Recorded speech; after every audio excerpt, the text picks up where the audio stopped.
नमस्कार, आपके साथ मैं हूं सुजाता कुकरेती और आप देख रहे हैं माइक ऑन है। आज की सबसे बड़ी खबर जिस पर माइक ऑन कर रही हूं, मोदी तेरी कब्र खुदेगी। ये नारा जब जब गूंजा है तब तब इस पर सियासत हुई, लेकिन आज प्रधानमंत्री नरेंद्र मोदी ने खुद संसद में इसका जिक्र कर दिया है। कब्र खोदने वालों को करारा जवाब दिया है। प्रधानमंत्री मोदी ने पूछा है कि कब्र खोदना क्यों चाहते हैं ये लोग। विपक्ष मोदी से आखिर इतनी परेशान क्यों है, दिक्कत क्या है मोदी से। प्रधानमंत्री ने वजह भी बता दी कि मोदी की कब्र खोदने वालों की असल इच्छा क्या है। आज आपको प्रधानमंत्री का वो पूरा बयान सुनाऊंगी और इस पर माइक ऑन कर रही। इसी के साथ साथ आपको बताऊंगी कि क्या प्रधानमंत्री मोदी के साथ कोई अप्रत्याशित घटना घट सकती थी। क्या पीएम मोदी के साथ कोई दुर्घटना घट सकती थी। आज स्पीकर ओम बिरला के बयान से सनसनी फैल गई और उन्होंने कहा कि इस तरह की कोई घटना प्रधानमंत्री के साथ घटती, इसीलिए मैंने खुद उनसे संसद में कल नहीं आने के लिए कहा। आज इस पर भी कई सवाल खड़े हुए हैं और इस पर भी मैं माइक ऑन कर रही हूं। लेकिन सबसे पहले आपको वो तस्वीरें दिखाती हूं जब प्रधानमंत्री नरेंद्र मोदी आज राज्यसभा में राष्ट्रपति के अभिभाषण पर धन्यवाद प्रस्ताव पर सदन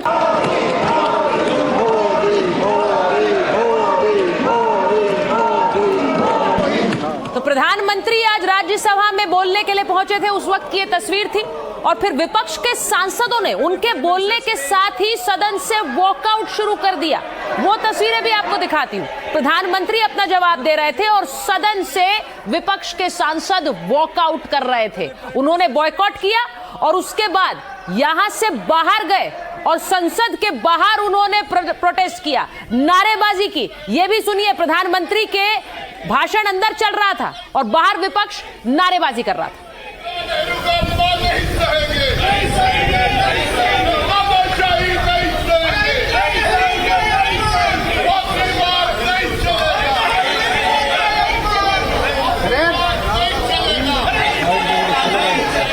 तो ये सारी नारेबाजी इसलिए क्योंकि प्रधानमंत्री नरेंद्र मोदी राज्यसभा में बोल रहे थे और उन्होंने जो बड़ी बातें कही हैं वो सबसे बड़ी खबर आज की है। मैं आपको बता देती हूं, कांग्रेस को लगता है पीएम पद पर उनकी जागीर बना रखा है। ये प्रधानमंत्री ने आज बोला है राज्यसभा में। सिख सांसद को कांग्रेस के युवराज ने गद्दार बोला है। कांग्रेस को अपनी किसी भी गलती का कोई खेद नहीं है, ये पीएम मोदी ने आज राज्यसभा में कहा। उन्होंने कहा देश के लोगों का अपमान कांग्रेस के स्वभाव और संस्कार में है। नेहरू, इंदिरा और पूरी कांग्रेस देशवासियों को समस्या मानते हैं। प्रधानमंत्री ने आज यह भी कहा कि मोहब्बत की दुकान खोलने वाले कब्र खोदने की बात करते हैं। उन्होंने कब्र खोदने वाली बात को आज संसद में उठाया है और राज्यसभा में कहा कि कांग्रेस पचा नहीं पा रही है कि मोदी यहां तक पहुंच कैसे गया। मोदी की कब्र सिर्फ नारा नहीं है, ये उनके अंदर की नफरत है। तो आज सुनिए कि मोदी की कब्र खुदेगी को आज मोदी ने राज्यसभा में कैसे उठाया।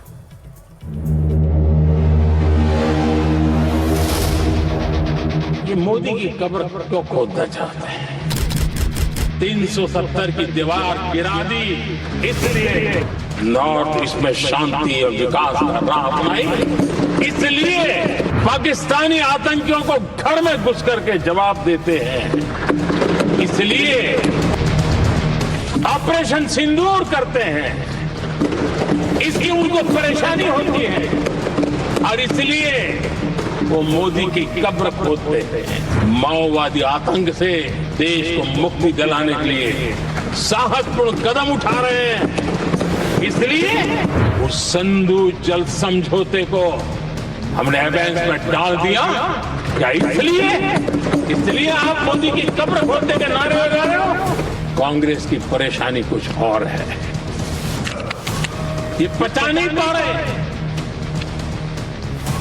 कि मोदी यहां तक पहुंचा कैसे। एक ही रास्ता उनके लिए बचा हुआ लग रहा है कि मोदी तेरी कब्र खोदेगी।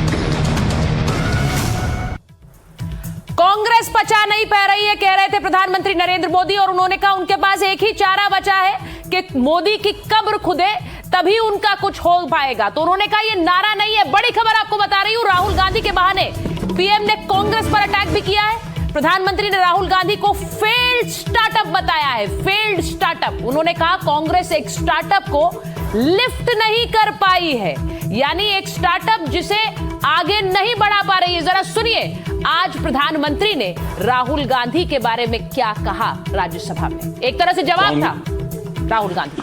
शातिर दिमाग जिनका है, ऐसे युवराज ने उनको गद्दार कह दिया।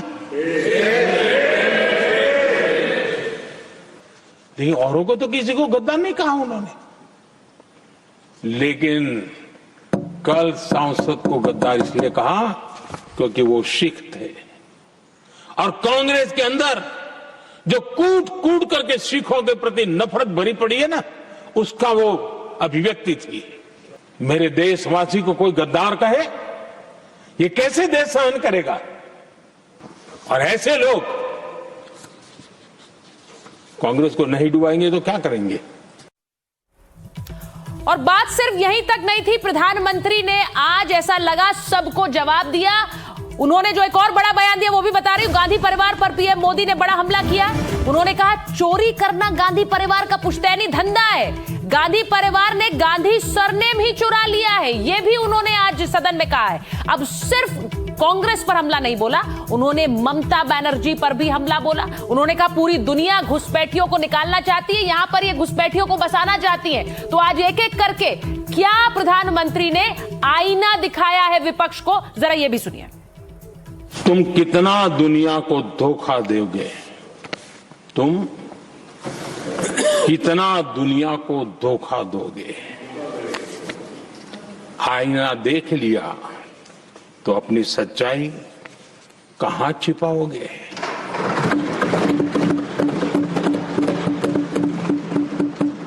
हमारे टीएमसी के साथियों ने काफी कुछ कहा। जरा खुद तो अपने गरेबा में देखें। निर्मम सरकार पतन के जितने भी पैरामीटर्स हैं, उन सब पैरामीटर्स में नए नए रिकॉर्ड बनाते जा रहे हैं। सत्ता सुख के सिवाय कोई आकांक्षा नहीं, और वे यहां उपदेश देते हैं। घुसपैठ,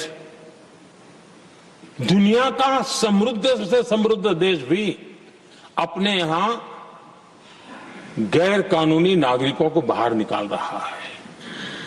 हमारे देश में घुसपैठियों को बचाने के लिए अदालतों को तब तक प्रेशर पैदा किया जा रहा है। मेरे देश का नौजवान कैसे ऐसे लोगों को माफ करेगा जो घुसपैठियों की वकालत करने के लिए ताकत लगा रहे हैं? और घुसपैठिए मेरे देश के नौजवानों के हक छीन रहे हैं। ये राष्ट्रपति पद, उसका घोर अपमान किया है। उनको संविधान शब्द मुंह में बोलने की अधिकार नहीं रहता है। भारत के सर्वोच्च पद पर विराजमान संविधान ने जिनको सर्वोच्च पद दिया है, आपने उनका अपमान किया है, आपने संविधान का अपमान किया है।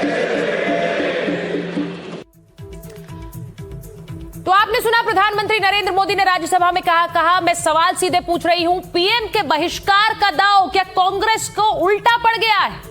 सवाल यह भी कि मोहब्बत की दुकान में मोदी की कब्र वाली तैयारी है क्या? क्योंकि प्रधानमंत्री ने खुद इसका जिक्र किया आज राज्यसभा में। और सवाल यह भी कि पीएम मोदी ने संसद से कांग्रेस को क्या आईना दिखा दिया है? क्योंकि उन्होंने आज आईना दिखाने का भी जिक्र किया है। मेरे साथ जो मेहमान जुड़ रहे हैं मैं उनका परिचय आपसे कराऊंगी। आरपी सिंह राष्ट्रीय प्रवक्ता हैं बीजेपी के, सत्य प्रकाश मिश्रा जी हैं, नेता हैं जेडीयू के, मलूक नागर जी महासचिव आरएलडी के हैं, महिमा सिंह जी प्रवक्ता हैं कांग्रेस पार्टी की, हमारे साथ विवेक श्रीवास्तव जी हैं, लेफ्ट नेता हैं, पॉलिटिकल एनालिस्ट हैं, और फराज किदवई साहब हैं, प्रवक्ता हैं समाजवादी पार्टी के। लेकिन मैं पहले एक बड़ी खबर आपको बता रही हूं, राज्यसभा से वॉकआउट करने पर कांग्रेस का बयान आया है। उन्होंने कहा है पीएम से सवाल पूछना चाहते थे, ये कह रहे हैं इमरान प्रतापगढ़ी। प्रधानमंत्री चाहते थे कि हम चुप रहकर सुनते रहे, हम प्रधानमंत्री के आगे सवाल तो उठाते रहेंगे। यानी कांग्रेस कह रही कि हम सवाल उठाना चाहते थे, अब हम सिर्फ सुनते थोड़े ही रहेंगे, इसलिए हमने वॉकआउट किया है। तो वो वॉकआउट की भी तस्वीरें मैंने आपको दिखाई हैं, और इसीलिए प्रधानमंत्री के भाषण के दौरान वॉकआउट पर कांग्रेस का यह बयान है। अब मैं सीधे सबसे पहले महिमा जी आप ही के पास आ रही हूं, क्योंकि प्रधानमंत्री ने आज संसद में कहा, राज्यसभा में कहा कि मोदी की कब्र खोदने की बात इसलिए करते हैं क्योंकि उसके अलावा इनके पास कोई चारा नहीं है। ये पचा नहीं पा रहे हैं कि मोदी टिका कैसे है। वाकई है क्या? जय हिंद। जय हिंद मैम। सुजाता, देखिए 11 साल बल्कि 12 होने जा रहे हैं कि शासन के बाद इस तरह के जो है अपने व्यक्तिगत भय दिखाना संसद के पटल पर आकर, जहां बहुत संजीदा जवाब थे जो प्रधानमंत्री को देने चाहिए थे, ऐसा देख करके तो एक ही बात, एक शेर याद आता है शफीक फातिमा शेरा का कि सुना है नींद में वो चौंक चौंक पड़ते हैं, लहू के दाग थे जिन पर वो हाथ जलते हैं। जिन्होंने बापू के सीने में गोलियां उतारी, उस विचारधारा से आए हुए प्रधानमंत्री को तो ऐसे भय सताएंगे ही। सीधी सी बात है, क्योंकि जब इस देश के अंदर बापू को हिंदुओं के द्वारा ही गोलियां दाग करके मार दिया गया, से आए हैं प्रधानमंत्री, देश के अंदर बापू के सीने में गोलियां उतार करके मार देने वाले एक की पार्टी, चलेगा नहीं, गॉडसे की विचारधारा वाली ये जो पार्टी है, वहां से जो प्रधानमंत्री आते हैं, जहां गॉडसे का माल्यार्पण होता है, उस पार्टी के आने वाले प्रधानमंत्री को तो जाहिर सी बात है डर लगेगा, क्योंकि आज जवाब देने चाहिए थे। देखिए माननीय नेता नहीं, एक मिनट सुनिए जरा मेरी बात। महिमा जी, कल अगर प्रधानमंत्री लोकसभा में नहीं आए तो आप लोगों को लगता है वो डर गए हैं? वो डरे इसलिए नहीं आए? आपको क्या लगता है सुजाता जी, आप बताइए। नहीं, मुझे कुछ नहीं लगता। मैं तो सवाल पूछने के कार्यक्रम कर रही हूँ। मैं सवाल आपसे पूछूंगी, आपके सवाल पर आरपी सिंह भारत की नागरिक आप भी हैं, भारत की नागरिक मैं भी हूँ, आप भी हैं। प्रधानमंत्री को एक नागरिक के लिए तो खेद हो जाता है, हाँ। लेकिन यही प्रधानमंत्री है ना जिनकी पार्टी में बापू के हत्यारों का माल्यार्पण होता है। यही प्रधानमंत्री है ना जिनका नाम एप्स्टीन फाइल्स में आया है। उनके कैबिनेट मंत्री हरदीप पुरी का नाम एप्स्टीन फाइल्स में आया है। आपको चिंता नहीं होती? मुझे बहुत चिंता होती है। महिमा जी, आपको चिंता होती है? नहीं, आपको चिंता होती है तो मैं एक बार जरा एक सवाल ये पूछना, नहीं महिमा जी, मैं एक सवाल ये पूछना चाहती हूँ। आपको चिंता होती है तो एक चिंता आज स्पीकर ओम बिरला ने भी जाहिर की। उन्होंने कहा कि कोई अप्रत्याशित घटना घट जाती जो कि एक ब्लैक स्पॉट होता संसद के कामकाज पर, ब्लैक स्पॉट, और वो उन्होंने बात कही है। अब मैं इसलिए पूछती हूं क्योंकि ब्लैक स्पॉट, अप्रत्याशित घटना क्या हो जाती है? बार बार बीजेपी कह रही है, आरपी सिंह जी वो कह रहे हैं कि नहीं आए क्योंकि हमारा सामना नहीं कर सकते थे। माता जी, देश के इतिहास पर सबसे बड़ा काला धब्बा जो है ना, वो यही है कि हे राम बोलने वाले बापू के सीने में गोलियां दागी एक हिंदू नाथूराम गॉडसे ने। अच्छा सुनिए, आप लोग बार बार प्रधानमंत्री को किस महिमा जी, मैं मौजूदा इंसिडेंट के बारे में पूछ रही हूँ ना, आप इससे बार बार नाथूराम गॉडसे पे क्यों जा रही है? प्रधानमंत्री को किससे डर था आखिर? अपने साथ में संसद में बैठने वाले सांसदों से, जो इस देश के 60% जनता का प्रतिनिधित्व करते हैं, उस विपक्ष से। अच्छा, मैं ये सवाल पूछ लेती हूँ ना आरपी सिंह जी से। आरपी सिंह जी, वो कह रही है कि महिला सांसद थी तो डर क्या था आपको? आज ओम बिरला जी ने जो बयान दिया है कि अप्रत्याशित घटना घट सकती थी, मैंने उनसे कहा आप संसद में मत आइए, उन्होंने मेरा आग्रह माना। आरपी सिंह जी, पहली बात तो ये स्पष्ट करने की, नाथूराम गॉडसे के यहाँ देश में प्रचारक कौन है और उसके पुजारी कौन है? उसका नाम है बाबूलाल चौरसिया, जिसने नाथूराम गॉडसे की मूर्ति लगाई। भाजपा के सभी नेता, इस देश के प्रधानमंत्री। अच्छा, एक एक करके पहले आरपी सिंह जी बोल रहे। महिमा जी, लेट हिम स्पीक ना, वो जवाब दे रहे हैं, वो जवाब दे रहे हैं। जब मैं बोल रही थी इन्होंने हस्तक्षेप किया, जब ये जनता को भरमाएंगे भटकाएंगे, मैं हस्तक्षेप करूंगी। अच्छा ठीक है, आप करिएगा, लेकिन अब वो जवाब दे रहे हैं। ऐसे तो सब कोई हस्तक्षेप करेगा क्योंकि हर किसी को लगता है मेरी ही बात सही है, दूसरा गलत बोल रहा है। फिर मैं सत्य प्रकाश जी और मलूक जी के पास जाऊं ना, विवेक जी को और फराज जी का माइक ऑन ही ना करूं। एक मिनट, आरपी सिंह जी जवाब दीजिए पहले।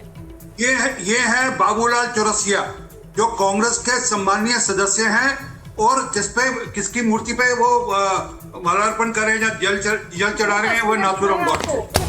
वो आज भी संघ के लीडरान की, जो नाथूराम गॉडसे का माल्यार्पण करते हैं, कितनी तस्वीरें दिखाएं भाजपा के सांसदों की? दिखाइए ना, नाथूराम। अच्छा, मेरा चैलेंज सरकार के लिए दिखाइए, मैं तो दिखा रहा हूँ, आप एक दिखाइए, आप एक दिखाइए। बात रखिए अपनी, आरपी सिंह जी बात रखिए, फिर मैं जाऊं मलूक जी के पास भी जी। जो शीशा प्रधानमंत्री जी कह रहे हैं वो कड़वा लगता है, वो शीशे में शक्ल गंदी दिखती है, इससे बीच में टोकती है ये बार बार। असल में दिक्कत यही है, इनको मूल दिक्कत यही है। दिल्ली के अंदर 3698 सिखों को टायर डालकर जलवाने वाली जो पार्टी है, और जिस पार्टी के नेता राजीव गांधी ने जलवाए वो सरदार, और जिसने जलवाए उस जगदीश शेट्टर को पलकों में बिछाकर रेड कारपेट स्वागत करती है जो पार्टी, वो बात कर रही है आज। वो पार्टी जिसने हरमंदिर साहब पे हमला किया, अकाल तख्त पे हमला किया और गुरु ग्रंथ साहब पर गोलियां चलवाई, वो पार्टी बात करती है। जबकि हालांकि उस समय ऑप्शन थी ऑपरेशन ब्लू स्टार की जगह ऑपरेशन ब्लैक थंडर हो सकता था, जिसमें होगा कत्लो गैरस बच सकता था जो वहां हुआ दरबार साहब में, हरमंदिर साहब में। ये पार्टी बात करती है आज। सबने दिक्कत ये है, ये सबके सब दोहरे चाल वाले हैं।